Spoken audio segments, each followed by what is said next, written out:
నేను నీతో చెప్పినది నెరవేర్చే వరకు నేను నిన్ను విడవను, నేను నీకు తోడై ఉన్నాను, నేను నిన్ను విడవను అని ఆ చీకట్లో దేవుడు రెండవ అవకాశం ఇచ్చేవాడు. ఎప్పుడు మనం చూసినా నిరుత్సాహమే, కృంగదలే కనిపిస్తుంది కదా. ఎలాగా? దేవుడు భక్సింగ్ గారికి ఇచ్చిన దర్శనం ద్వారా ఇది నన్ను మనల్ని కూడా దర్శించాలని కోరుతున్నాను. ఆ దినం ఆయన ఇచ్చిన వర్తమానం ఏమో తెలుసా? తన రూములో ఉన్న తెల్లదొరలను కదిలించింది, చేరవచ్చిన విశేషమైన తెల్లదొరల గుంపును కదిలించింది. అది వారన్న సాక్ష్యం ఏంటంటే, దేవుని ప్రత్యక్షత పొందిన యాకోబు యొక్క అనుభవంలో లేదా యాకోబు పొందిన 5 దైవ ప్రత్యక్షతలు మనం చూడటానికి ప్రయత్నం చేస్తాం. 28వ అధ్యాయంలో దేవుడు యాకోబును మొట్టమొదట దర్శించినాడు. ఆది కాండంలో ఇదంతా సంగతి మనకు బాగా పరిచయము. యాకోబు నిద్రపోయినప్పుడు కలగన్నాడు, దేవుడు ఆయనతో మాట్లాడటానికి ఇష్టపడ్డాడు. నిచ్చెన వేయబడింది, దేవదూతలు ఎక్కుచూ దిగుచూ ఉన్నారు. దేవుడు నిచ్చెన పైన నిలువబడి యాకోబుతో మాట్లాడడం ఆరంభించినాడు. ఈ స్థలాన్ని నేను నీకు ఇస్తాను, నీ సంతాన మూలమున ప్రపంచాన్ని లేదా మానవ కోటిని నేను ఆశీర్వదించాలని కోరుతున్నాను, నేను నీతో చెప్పినది నెరవేర్చే వరకు నిన్ను విడవను, ఎడబాయను అని వాగ్దానం చేసినాడు. అది బహుశా ప్రతిధ్వనించే వాగ్దానం అనుకుంటా. రాత్రి ఆయనకు అందమైన రాత్రి, చెవులన్నీ మానం కొరకు విన్న రాత్రులు. మీ అన్న చంపేస్తాడా, నువ్వు ఇక్కడి నుండి వెళ్ళిపో అని చెవులు విన్నాయి. ఇంకేమేమి నష్టం నీకు కలుగుతుందో, నువ్వు ఇక్కడి నుండి వెళ్ళిపో అనే మాటలు చెవులు విన్నాయి.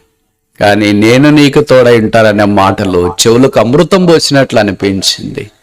ఈ దినాల్లో కూడా చేరి వచ్చిన దేవుని జనమా బహుశా రకరకాలైన మాటలు లోకంలో వింటున్నారేమో. ఇరుగు పొరుగు కూడా మనల్ని గురించి తలస్తున్నారేమో. మీ వల్ల ఏం లాభము? భర్త, భార్య, పిల్లలు, ఇరుగు పొరుగు, సంఘము, దేవుని ప్రజలు అలాగ అంటున్నారేమో. మీ వల్ల ఏం లాభం, మీ వల్ల ఏం లాభం, మీ వల్ల ఏం లాభం, మీ వల్ల ఏం లాభం. ఆ మాటలు విని విని విని విని విని విని చెవులంతా విషం పోసినట్లు అయిపోయిందేమో. ఇప్పుడు జ్ఞాపం చేస్తున్నాడు, నేను నీతో చెప్పినది నెరవేర్చే వరకు నేను నిన్ను విడవను.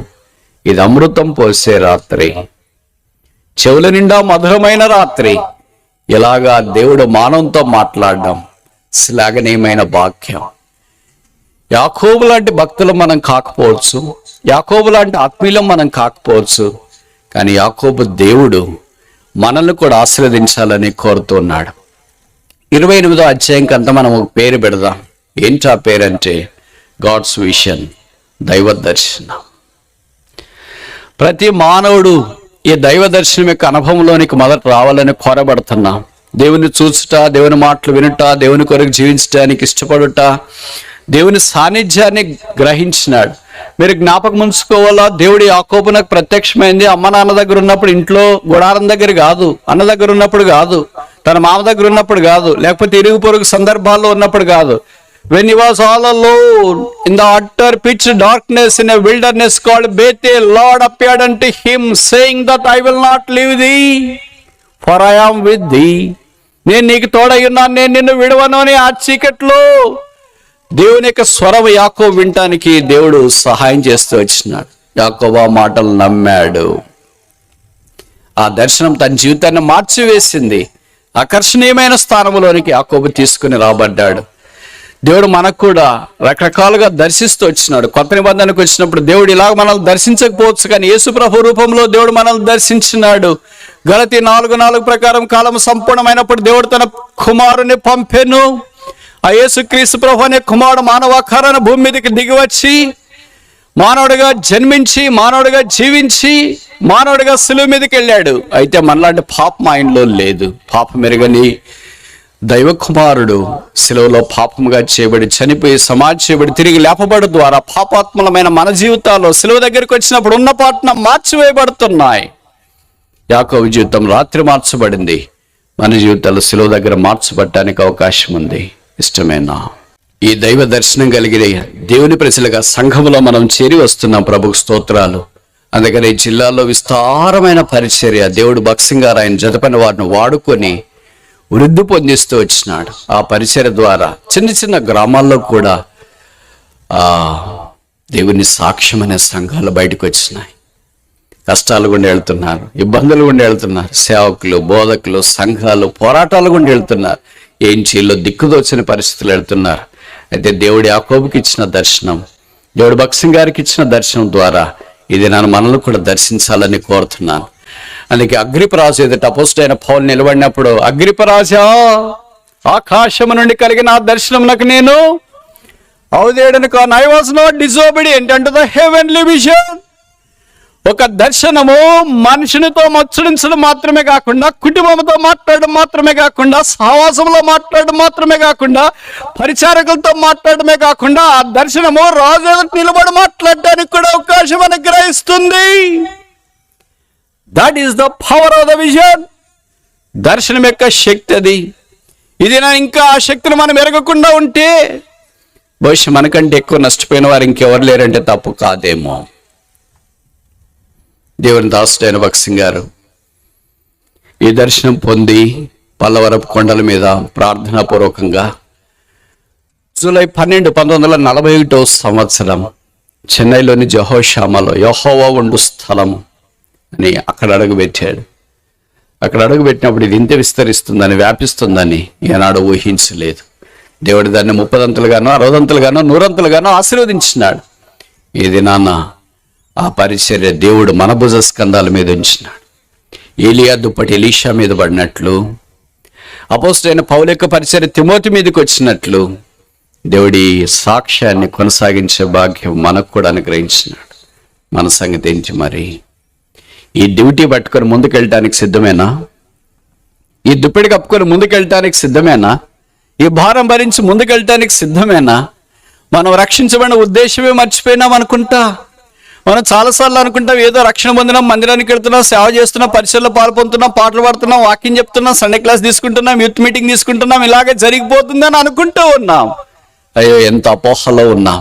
మనకి ఇవ్వబడిన ప్రత్యక్షత రాజులు ఎదుట నిలబడి చెప్పటానికి కలిగిన భాగ్యం ఇది మర్చిపోయాం. అందుకే భూ సంబంధమైన వారిగా జీవిస్తున్నాం. దీని గురించి ఎక్కువ అవగాహన లేకుండా మనం జీవిస్తున్నాం. దైవదాసుడు భగత్ సింగ్ గారు అలాంటి ప్రత్యక్షతలో కొనసాగిన కారణం చేత భూ సంబంధమైన రాజులు ఎదుట నిలబడి ఆ ప్రత్యక్షతను బోధించడానికి దేవుడు వాడుకున్నాడు. అయితే ఇప్పుడు మనము నిరుత్సాహములో కృంగిపోయి ఆ మహిమ ఇప్పుడు లేదు కదా, ఈ కాబోదు కదా, ప్రభావం దాటిపోయింది కదా, ఎప్పుడు మనం చూసినా నిరుత్సాహమే, కృంగుదలే కనిపిస్తుంది కదా, ఎలాగా?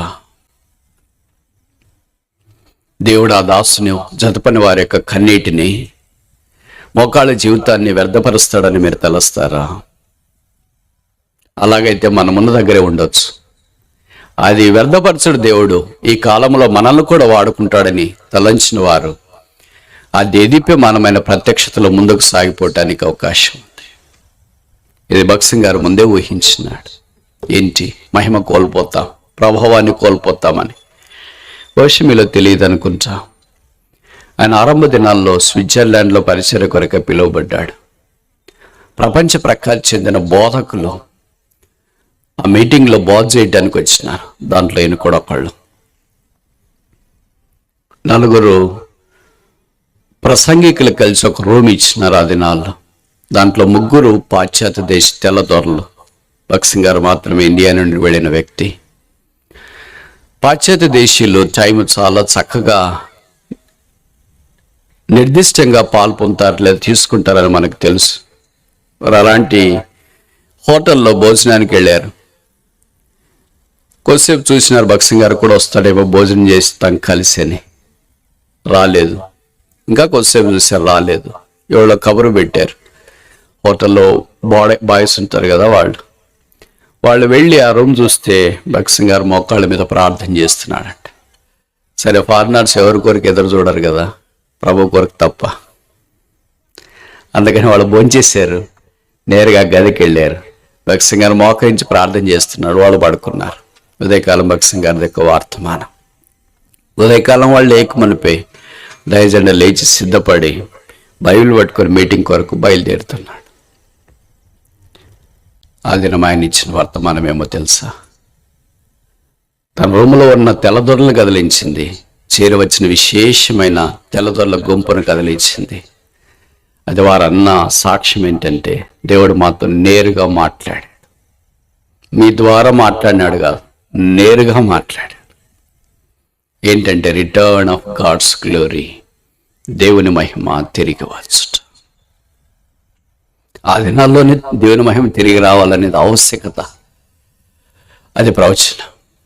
ఆ దినాల్లోనే అలాగుంటే ఈ దినాల్లో మన సంగతి ఏంటి? ఆ దేవుని మహిమ తిరిగి రావటం కొరకై సంఘంలో ప్రయాసపడే విశ్వాసం లేరా? పెద్దలు లేరా? సేవకులు లేరా? బోధకులు లేరా? కాపర్లు లేరా? మేము వెళుతున్న స్థానిక సంఘములో దేవుని మహిమ తిరిగి వచ్చుట కొరకే దేవా మమ్మను వాడుకొని ప్రార్థన చేసే వ్యక్తులు ఇక్కడ లేరా? ఇదే జీవితం కానప్పుడు బహుశా ప్రత్యక్షతలో మనం లేమంటే తప్పు కాదేమో. అనేక సందర్భాల్లో ఇలాంటి ఆత్మీయమైన ఉన్నతమైన స్థానంలోనికి రాకుండా పడిపోయి పాడైపోయి తుచ్చమైన దాని కొరకాయి మన సమయము దాన్ని అంతటిని వ్యర్థపరచుకోవడం చాలా విషాదకరమైన సంగతి. ఎలాగొచ్చో అలాగ వెళ్ళిపోవద్దు. మీ సంఘంలో ఒక సామాన్యమైన వ్యక్తిగా ఉండటానికి ప్రయత్నం చేయొద్దు. సంఘానికి వెళితే చాలే అని అనుకోవద్దు. ఏదో వాక్యం చెప్తే చాలే, పాటలు పాడితే చాలే, పరిచయం చేస్తే చాలే అనుకోవద్దు. ప్రభువా నీ మహిమ మా స్థానిక సంఘంలో తిరిగి వచ్చును గాక. దీని కొరకు నన్ను వాడుకో, మమ్మను వాడుకో. అలాగే ఇష్టపడే వారి విషయమై దేవుడు ఆసక్తి చూపించి వాడుకోవాలని కోరుతున్నాడు. మన జవాబు ఏంటి? రోజులు గడుస్తున్నాయి, వారాలు గడుస్తున్నాయి, సంవత్సరాలు గడుస్తున్నాయి. హబక్కుకు ప్రార్థన చేశాడు కదా, 3వ అధ్యాయం మొదటి 2 వచనాల్లో, యెహోవా సంవత్సరం జరుగుతుండగా నీ కార్యం మాలో నూతనపరచు. దేవుని కార్యం మనలో నూతనపరచబడకుండా ఉంటే ఇలాంటి పండుగలు సంవత్సరం వెంబడి సంవత్సరం, సంవత్సరం వెంబడి సంవత్సరం అనేక ఊర్లో జరిగిన ఏదో ఏర్పాటు చేసినామనేదే తప్ప మనలో ఆ కార్యం జరిగించబడలేదేమో. మనం చేరి వచ్చే ప్రజల మధ్యలో ఆ కార్యం లేదేమో. అసలు మనకు కలిగిన ఈ దర్శనాన్ని మనం విడిచిపెట్టామేమో. చేరి వచ్చిన దైవ సమూహము పౌలుతో కలిసి ఆకాశం నుండి కలిగిన ఆ దర్శనమునకు నేను అవిధేయుడను కాను అనే తీర్మానంలోనికి వచ్చునుగాక. యాకోబు పొందిన 2వ ప్రత్యక్షత ఆదికాండం 32వ అధ్యాయం. ఆదికాండం 32వ అధ్యాయం 9-10 వచనాల్లో. జెనసిస్ చాప్టర్ 32, ఆదికాండం 32వ అధ్యాయం 9-10 వచనాలు. అప్పుడు యాకోబు, నా తండ్రి అయిన అబ్రహాము దేవా, నా తండ్రి అయిన ఇస్సాకు దేవా, నీ దేశమునకును నీ బంధువుల యొద్దకును తిరిగి వెళ్ళుము, నీకు మేలు చేసేదనని నాతో చెప్పిన యెహోవా. ఎవరు చెప్పారు? అమ్మగారుగా, నాన్నగారుగా. మా నాన్నగారు వెళ్ళమన్నారు, అందుకే నేను వెళ్ళానని. వాళ్ళ మాటలు మర్చిపోయాడు, దేవుని మాటలు గుర్తుపెట్టుకున్నాడు. మనకు వాళ్ళ మాటలే గుర్తుంటాయి, దేవుని మాటలు గుర్తుండవు. కారణం ఏంటి? దేవుని మాటలు వినట్లేదేమో. యాకోబు వలె లోకస్తులు అంటే భౌతికమైన వారందరి మాటలు మర్చిపోయి దేవుని మాటలు గుర్తుపెట్టుకుని ఉంటే ఎంత బాగుంది.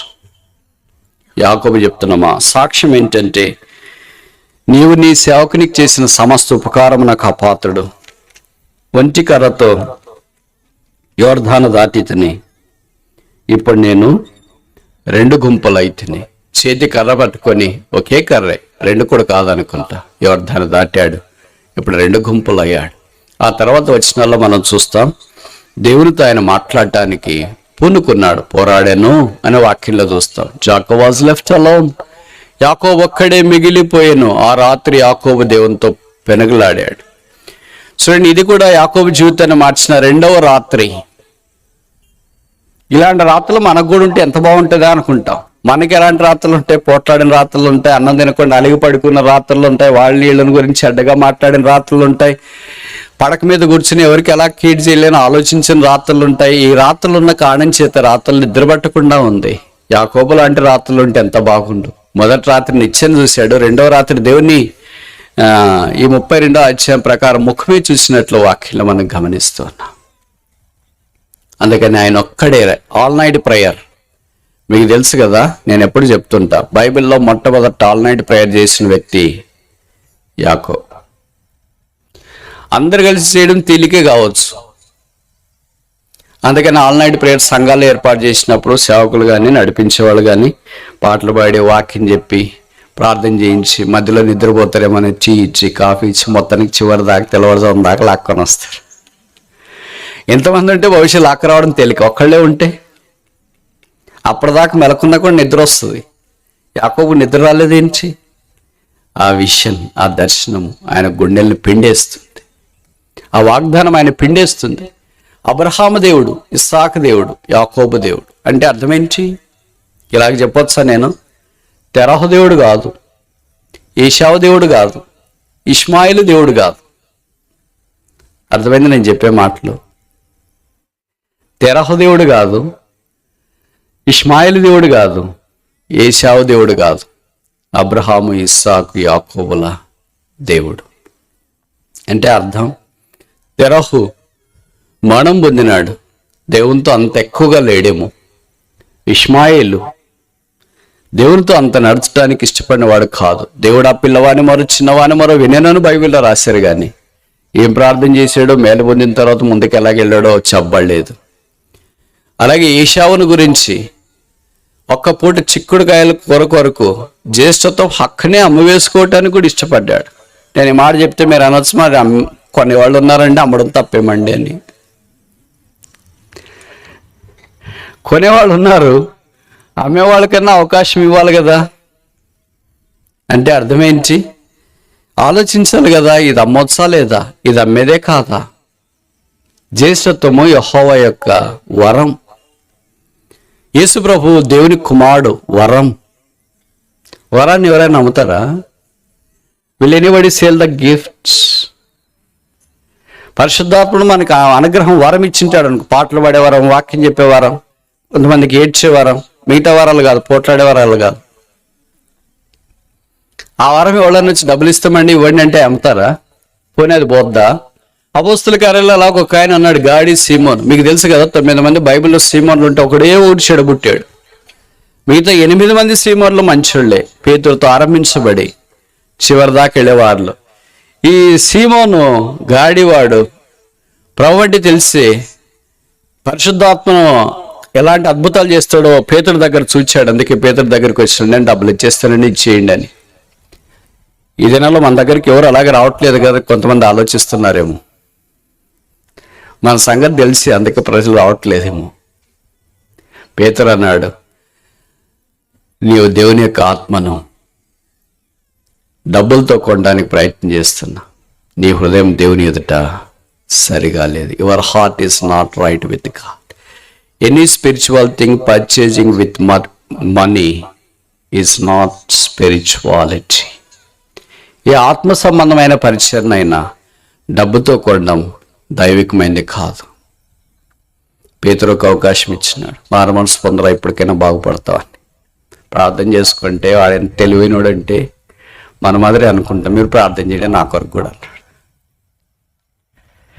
ఏమయ్యాడో మనకు తెలియదు, కానీ తర్వాత బహుశా అలాంటి వాళ్ళు కూడా కొంతమంది ఉండవచ్చు. దేవుని యొక్క మందిర ఆవరణములో దేవుడు మనల్ని ఏర్పాటు చేసలో ఉద్దేశం ఆయన వెలుగును చూస్తూ, ఆయన ముఖాన్ని చూస్తూ సాగిపోవాలని. అందుకే 32వ అధ్యాయానికి ఒక పేరు పెడదాం, గాడ్స్ ఫేస్, దేవుని ముఖం. ముందుకెళ్దామా? 35వ అధ్యాయం 3వ ప్రత్యక్షత, జెనసిస్ చాప్టర్ 35, ఆదికాండం 35వ అధ్యాయం 1-2 వచనాలు నేను చదువునా. దేవుడు యాకోబుతో, నీవు లేచి బేతేలునకు వెళ్ళి అక్కడ నివసించి నీ సహోదరుడని ఏశావు ఎదుట నుండి నీవు పారిపోయినప్పుడు నీకు ఏంటి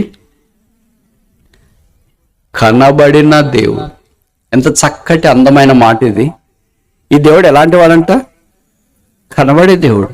అక్కడ బలిపీఠము కట్టమని చెప్పగా యాకోబు తన ఇంటి వారితోనూ తన ఎదురున్న వారందరితోనూ మనము లేచి బేతేలునకు వెళ్ళుదాము. Let's go to Bethel. 3వ ప్రత్యక్షత, గాడ్స్ హౌస్, దేవుని ఇల్లు. మొదటిది 28వ అధ్యాయం ప్రకారం గాడ్స్ విషన్, దైవ దర్శనం. 32వ అధ్యాయం ప్రకారం గాడ్స్ ఫేస్, దేవుని ముఖం. 35వ అధ్యాయము ప్రకారం గాడ్స్ హౌస్, దేవుని ఇల్లు. దేవుని ఇల్లులో మనం నమ్మకస్తులుగా ఉండాలని దేవుని యొక్క ఉద్దేశం. దాదాపు 20 ఏళ్ల తర్వాత తిరిగి యాకోబు బేతేలు వైపు పరుగులు తీస్తున్నాడు. అప్పటి కుటుంబం చాలా పెద్దగా అయింది, మర్చిపోలేదు. మనము దేవుడి కొరకు చేసింది ఏది దేవుడు మర్చిపోడు. యాకోబు అది గుర్తించినాడు, అందుకే యాకోబు దేవుడిని మర్చిపోలేదు. మనం ఎన్నిసార్లు మర్చిపోయినాము? అసలు గుర్తుంటే కదా మర్చిపోవటానికి. దేవుడు ఏం చేయలేదని బహుశా మనం చాలాసార్లు నిరుత్సాహపడి కృంగిపోయాము. నా శ్రమ దినమందు నాకు ఉత్తరం ఇచ్చాడు. యాకోబు నమ్మకస్తుడిగా దేవుడు వాడుకుంటూ వచ్చిన. కొరింథీ పత్రికలో అపోస్తలుడైన పౌలు అన్నాడు, గృహ నిర్వాహకుడు నమ్మకముగా ఉండుట అవశ్యం. ఈ దినాన్ని దేవుడు మన ద్వారా పరిచయం ఎక్కువ జరిగించలేకపోతున్నాడంటే చాలా కారణాల్లో ఒక కారణం ఏంటంటే నమ్మకత్వం లేకపోవడం. నేను ఎక్కడైనా సంఘాలకు వెళ్తున్నప్పుడు కొన్నిసార్లు ఎవరికైనా సలహాలు ఇస్తుంటా, ఆ బ్రదర్ ఆ సిస్టర్ వాళ్ళని వాడుకోవచ్చు కదా అని. అయ్యో బ్రదర్, వాళ్ళ సంగత మీకు తెలియదు. ఏమంటే నమ్మకస్తులు కాదు బ్రదర్, ఏ పని అప్పగించినా చేయరు బ్రదర్, ఏదో చేస్తున్నట్లు మాటలు ఎక్కువ చెప్తారు బ్రదర్. నేను ఎప్పుడు చెప్తుంటా, ఇప్పుడు కూడా చెప్తుంటా, మాటలు తగ్గించండి, పనులు ఎక్కువ చేయండి. మనం ఏంటంటే మాటలతో నెట్టుకొని వస్తాం, దేవుని మాటలతో నెట్టుకు రాలేం. ప్రజలను మాటలతో నెట్టుకు రావచ్చు, ప్రజలను తీయటి మధురమైన తేనె లాంటి మాటలతో మెప్పించవచ్చు, దేవుని అలాగే మెప్పించాలి. అదొక ఊరు. ఆ ఊర్లో ఒక మంచి ధనవంతుడు ఉన్నాడు. ఆయనకు ఒంటెల మంద, కెనల్స్ ఉన్నాయి. ఆయనకు ఒక పిచ్చి ఏంటంటే ఏ ఒంటె మంచిది కనిపించిందో దాన్ని కొనాలనుకుంటాడు. ఒంటెలు అమ్మే సంతకి వెళ్ళాడు ఒకరోజు. చాలా ఒక మంచి ఒంటె కనిపించింది, దాన్ని కొన్నాడు బేరమాడి. చాలా ఒంటెలు ఉన్నాయి కదా, మళ్ళీ ఎందుకు కొంటున్నావు అని వేరే వాళ్ళు అడిగితే, నాకు ఇష్టం, నేను కొనిస్తా అన్నాడు. కొన్నాడు. దాన్ని తీసుకుని తిరిగి ఇంటికి వెళ్ళాడు. మిగతా ఒంటెలతో ఈ ఒంటెను కూడా కలిపాడు. ఆ ఒంటెకు అంటే గాడిద గంత కట్టినట్లు ఆ ఒంటి పైన కూడా అంత గంత కట్టినట్లు ఒక లగేజ్ ఉంది. ఆ ఒంటెలు కాసే పనివాడు ఏం చేస్తాడంటే ఆ లగేజ్ తీసేసి దాన్ని తెరిచి చూడటానికి ఆరంభించినాడు. అప్పుడు ఒక వెల్వెట్ బాక్స్ కనిపించింది. వెల్వెట్ పెట్టే అంటే స్త్రీలకు, సిస్టర్స్కి మీకు బాగా తెలుసు, నేను దాని గురించి చెప్పాల్సిన పని లేదు. దాన్ని మీరు ఎంత అపరూపంగా చూసుకుంటారో బైబిల్ కంటే ఎక్కువ అనుకుంటా. మెరిచిపోతుంది, దాంట్లో బంగారు లేదా వజ్ర వైడూర్య మరకత మాణిక్య నీళ్ళ కెంపుల్ లాంటివి, లలిత, జైల్, ఖాస్, కళ్యాణ్, మలబార్, జై, అన్నీ దాంట్లోనే కనిపిస్తుంటాయి. తెరిచి చూస్తే దాదాపు 12 అమోఘమైన ముత్యాలు ఉన్నాయి. మనం ఏం చేస్తాం? దేవుడు ఎంత మంచివాడో నాయన, ఒంటెకుంటే ముత్యాలు కూడా ఇచ్చేసాడు అని అనుకుంటాం. ఆయన అలాంటి వాడు కాదు. వచ్చి శనివారం సంత అనుకో వాళ్ళ ఊర్లో. వచ్చి శనివారం ఏం చేసినాడంటే ఆ వెల్వెట్ బాక్స్ ఎలాగుందో అలాగే దాన్ని మూసివేసి సంతకెళ్ళాడు, ఒంటె లేకుండా. ఎందుకంటే ఏ వ్యక్తి ద్వారా అయితే ఒంటె కొన్నాడో ఆ వ్యక్తికి ఈ వెల్వెట్ బాక్స్ అందజేయాలని, అంటే దాంట్లో ఉన్న 12 ముత్యాలు లేదా వజ్రాలు ఆయనకి ఇవ్వాలని వెళ్ళాడు. విచిత్రం ఏంటంటే ఆ దినాన్ని ఆయన సంతలో అంత కనపడలేదు. అటు ఇటు ఎక్కడ తిరుగుతున్నాడో తెలియట్లేదు కనుక కనబడట్లేదు. ఎక్కడున్నాడా అని ఎతికాడు.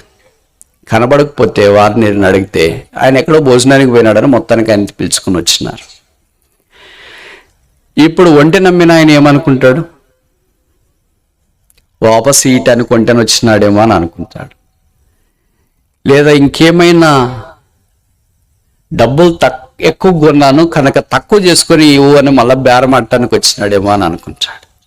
కానీ ధనవంతుడు, ఒంటెను కొన్న ధనవంతుడు ఏం చేశాడంటే, మీ ఒంటెను కొన్నానండి, చాలా బాగుంది, మరి ఎందుకు వచ్చారు? మీకు థ్యాంక్స్ చెప్పడానికి వచ్చినాను. సరే, మంచి థ్యాంక్స్. ఇదిగో మీ ఒంటె మాకు అమ్మినప్పుడు దానిపైన గంత కట్టారు కదా, దాన్ని మా పనివాడు తీసి చూస్తే దాంట్లో ఈ వెల్వెట్ పెట్టె కనిపించింది, దాంట్లో 12 వజ్రాలు ఉన్నాయి, మీకు ఇస్తామని తీసుకొని వచ్చాను.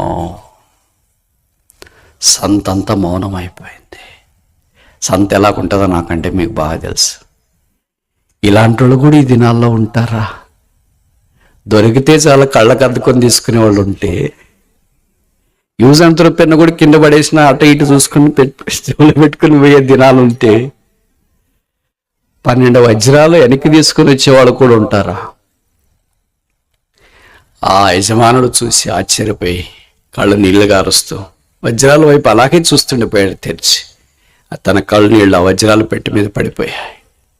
ఇప్పుడు ఆయనకు ఒక ఆలోచన వచ్చింది. ఆ 12 వజ్రాల్లో 2 వజ్రాలు తీసి ఇంకొక వెల్వెట్ పెట్టి తయారు చేసి ఆ 2 వజ్రాలు వెల్వెట్ పెట్టెలో పెట్టి ఒంటే ఎవరికైతే అమ్మాడో ఆ వ్యక్తికి ఇచ్చినాడు. అంటే 12 వజ్రాలు తెచ్చి ఇచ్చిన వ్యక్తికి ఇచ్చినాడు.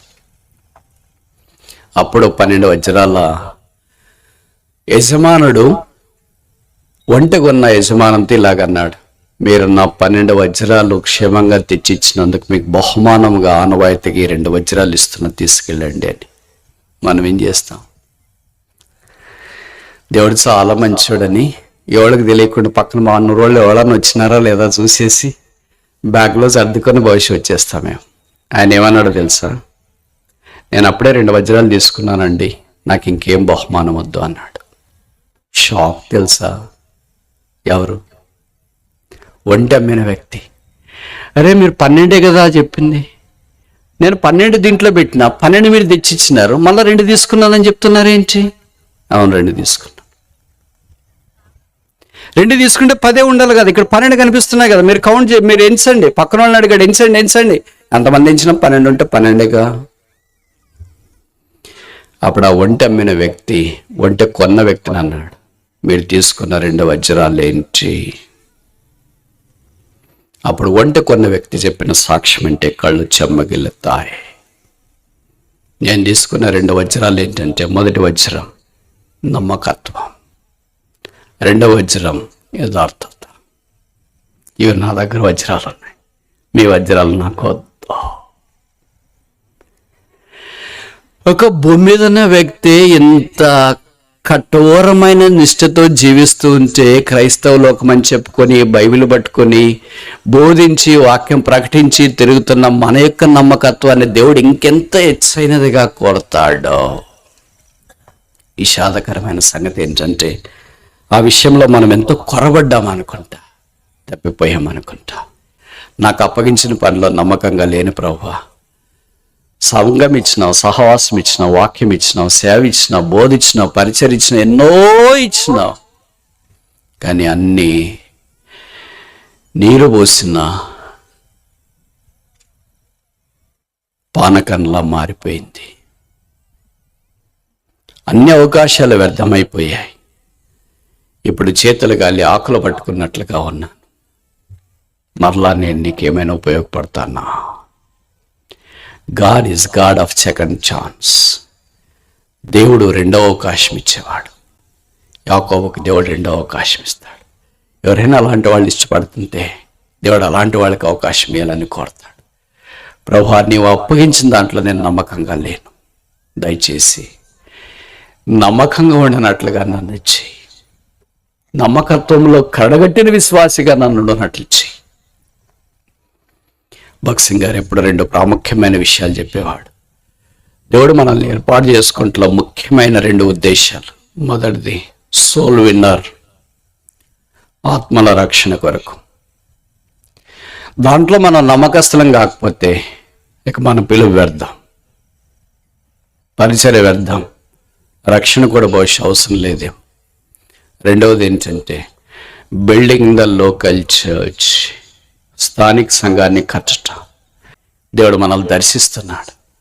ఆత్మల రక్షణ కొరకే ప్రయాస, ప్రార్థన, చెమట, కన్నీరు గార్చుట, వేదన, చేతులెత్తి ఉదయకాలం 5 గంటలకు లేచి ఎప్పుడైనా ప్రార్థన చేసినట్లు నీకు గుర్తుందా? మా స్థానిక సంఘానికి చాలామంది వస్తారు ప్రభువా, వారికి రక్షణ లేదు, కొంతమందినైనా రక్షించని. మా ఊర్లో, మా వీధిలో, మా చుట్టుపక్కల ప్రాంతాల్లో చాలామంది రక్షణ లేని వాళ్ళు ఉన్నారు ప్రభువా, రక్షించు. మా అపార్ట్మెంట్లో వాచ్మెన్, న్యూస్ పేపర్ వేసేవాళ్ళు, పాలు వేసేవాళ్ళు, ఇస్త్రీ చేసేవాళ్ళు, బట్టలు పెయింట్ కొట్టేవాళ్ళు, ఎలక్ట్రీషియన్, ప్లంబరు, ఇలాగ ఎంతోమంది వస్తున్న వాళ్ళు నువ్వేం అనుకోవట్లేదు. మీ ఇంట్లో పనిచేసే వాళ్ళని కూడా నువ్వు వాళ్ళని ఎలాగనుకుంటున్నావు అంటే ఒక పనివాడు అనుకుంటున్నావు. దేవుడిని మీ ఇంట్లో వాళ్ళని ఎందుకు పనికి పెట్టాడో తెలుసా? మీ అపార్ట్మెంట్లు ఎందుకు ఇస్త్రీ చేయడానికి పెట్టాడో తెలుసా? మీ అపార్ట్మెంట్లు ఎందుకు వాచ్మెన్గా పెట్టాడో తెలుసా? మీతో పాటు మీ పొలానికి కూలికి ఎందుకు వస్తారో తెలుసా? మిమ్మల్ని వాళ్ళ కూలి ఎందుకు పిలుస్తారో తెలుసా? మీతో పాటు వాళ్ళు ఎందుకు పని చేస్తున్నారో తెలుసా? ఎందుకని? దేవుని యొక్క పరిమళ వాసన వారికి ఏమైనా వ్యాపింపచేస్తామేమో, సిలువను గురించి వారికి ఏమైనా తెలియజేస్తామేమో, శిలువ ద్వారా వారు రక్షణలోనికి వస్తారేమో, వారు శాపగ్రస్తులై ఆశీర్వాదంలోనికి వస్తారేమో, మాడమ నుండి జీవంలోనికి దాటించబడతారేమో, పాతాళం నుండి పరలోకానికి తీసుకొని రాబడతారేమో, శూన్యం నుండి సమృద్ధిలోనికి వస్తారేమో, బంధకాల్లో నుండి విడుదలలోనికి వస్తారేమో, పాపపు సంఖ్యలలో నుండి క్రీస్తు యొక్క పరలోక రాజ్యంలోను ప్రవేశిస్తారనే ఉద్దేశం చేత దేవుడు కొంతమందికి కొన్ని రకాలైన ప్రజలను అప్పగించి విడిచిపెట్టాడు. దైవమా, ఈ విషయంలో ఎంత నమ్మకత్వాన్ని మనం కోల్పోయా. మన కళ్ళు గుడ్డివైపోయాయి, మన హృదయం వాత వేయబడింది, మన మనస్సాక్షి గద్దించబడటానికి కూడా ఇష్టపడట్లేదు. యాంత్రికమైన క్రైస్తవ జీవితంలో కొనసాగుతున్న మానవ జాతి కొరకై దర్శించాలని కోరుతున్నాడు. ఇష్టమేనా? రెండవది, సంఘం యొక్క క్షేమాభివృద్ధి కొరకు దేవుడు వాడుకుంటూ వచ్చినాడు. అదే మన జీవితం ద్వారా జరగకపోతే, ప్రభువా నేను వెళ్ళే స్థానిక సంఘానికి నా ద్వారా క్షేమం లేకుండా ఉంటే, మేలు లేకుండా ఉంటే వెళ్ళడం అవసరమా? నేను ఈ మాట చెప్తున్నాను, బ్రదర్ మందిరం మానేయమని చెప్పినాడని మళ్ళా కౌంటర్ పెట్టొద్దండి. చెడ్డకి చెప్పడానికి ప్రతి చిన్న విషయాన్ని ఒక ఇష్యూ చేయటానికి కొంతమంది కాసుకొని ఉంటారు.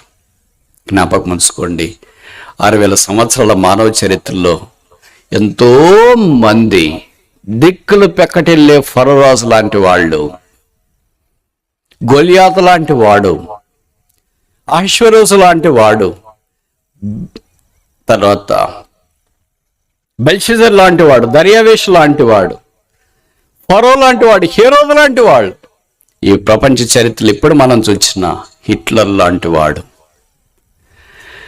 నీరో లాంటి గొప్ప చక్రవర్తులు నేల నాకేర్ ఇక లేరు. వాళ్ళతో పోల్చుకుంటే మనం ఎంత. కానీ మనిషి ఏమనుకుంటున్నాడంటే, నేను చేయగలను, నేను ఉండగలను, నేను పోరాడగలను.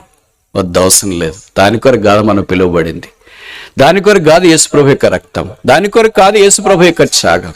యేసుప్రభు యొక్క త్యాగం మన రక్షణ కొరకు, మన తోటి వారి రక్షణ కొరకు, మన క్షేమము కొరకు, మన తోటి వారి క్షేమం కొరకు. ఇదే మన జీవితంలో సార్థకం కాకపోతే దేవుడు ఇక్కడ ఉన్నాడని ఎలాగో రుజువు చేస్తున్నామో. నిశ్చయముగా యెహోవా ఈ స్థలమందున్నాడు, అది నాకు తెలియకపోయింది. కన్ను వేసి నెరగకుండా ఉంటే, పాపక్షమాపణ మారు మనసు పొందకుండా ఉంటే, ప్రభువైన యేసు నామమున ఆ శిలువ దగ్గరికి రావాలని ఆహ్వానిస్తున్నా. యేసుక్రీస్తు ప్రభు వారి యొక్క శిలువ మానవ కోటికి అపూర్వమైన ప్రేమపూర్వక సందేశం. మానవ జీవితాన్ని మార్చే శిలువ ఒక్క రాత్రి యాకోబు జీవితాన్ని మార్చింది. ఎన్నోసార్లు అనుకున్నా, ప్రభువా నన్ను ఈ పాపం నుండి విడిపించబడలేదు, ప్రభువా నన్ను ఈ అప్పుల నుండి విడిపించబడలేదు, నన్ను ఈ చెరలో నుండి విడిపించబడలేదు, నన్ను ఈ త్రాగుడి నుండి, జూదము నుండి, పలానా దాని నుండి విడిపించని ప్రార్థన చేస్తూ వచ్చినావు, కేకలేస్తూ వచ్చినావు, కానీ విడిపించబడలేదు. పైపెచ్చు ఇంకా పాపంలోనికి కూరుకొని అలాగే వెళ్ళిపోయావు. ఒకవేళ మరణం సంప్రాప్తమైతే, మరణం తర్వాత జీవితం, నరకం, పాతాళం, అగ్ని జ్వాలలు, అది వేదనకరమైన స్థలం. అక్కడికి దయచేసి వెళ్ళకూడదని దేవుని యొక్క అభీష్టం నీ విషయంలో. మనిషిని జీవితం చాలా తాత్కాలికమైంది. జీవితంలో సమస్తాన్ని సంపాదించుకున్నామని దేవుడికే సవాలు విసరటానికి పూనుకున్నవారు, అందములో మారుమ్రోగిన వారు, పేరు ప్రఖ్యాతుల్లో అగ్రగణ్యులు, లోకంలో వ్యాపారములో నిష్ఠా గరిష్ఠులైన వారు ఒక్క రాత్రి ఓడలు బండలు ఓడలయ్యాయి.